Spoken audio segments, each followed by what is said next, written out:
This is my review of Harvest Island in under 3 minutes. Touted as Stardew Valley but horror by pretty much everyone, Harvest Island is a game that feels easy to market to your mates.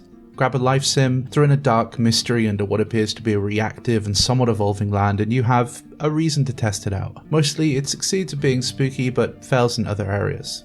In Harvest Island, you play an older brother and only son in a small homestead, confined to looking after your baby sister and obeying your oddly strict father. Children are the easiest main characters for these kinds of stories because they're too curious and naive for their own good. An adult knows better than to chase the blood trail into a mountain, and Harvest Island is never quite clever enough to trick you into having a reason to go searching without having the heart of a child. It does justify its decision to use children to tell that story, but the story often feels carried by naivety. Relationships are contrived and often one note, seldom evolving past the caricature they start as. They do become more nuanced as the game gets on, but I felt a lot of the decisions aren't giving room to grow from somewhere more grounded and honest. You're playing a game and some of the game's story beats make you very aware of that fact. When it gets going, there is quite a lot to like. You're left battling between that part of your brain that wants to hoard resources to upgrade your little farm, and that much deeper itch in the back of your mind that wants to know why your dad keeps telling you to stay away from the center of the forest. If you finally start to take those brave steps outside your little world, Harvest Island's storytelling is genuinely quite intriguing, if a little ham-fisted at points. It reminds me of all those RPG Maker horror games I played a decade ago, and this is both a good and a bad thing. Harvest Island is actually made in RPG Maker, and this comes through from rudimentary farming systems to tile-based movement. Playing this filled me with some of that dread I felt as a kid, but also held a magnifying glass up to many functions I take for granted in more traditional life sims. Although it has those systems, Harvest Island only feels like it's intended for you to use them to get to the next stage. You won't suddenly find yourself in your 5th year of the game still building resources.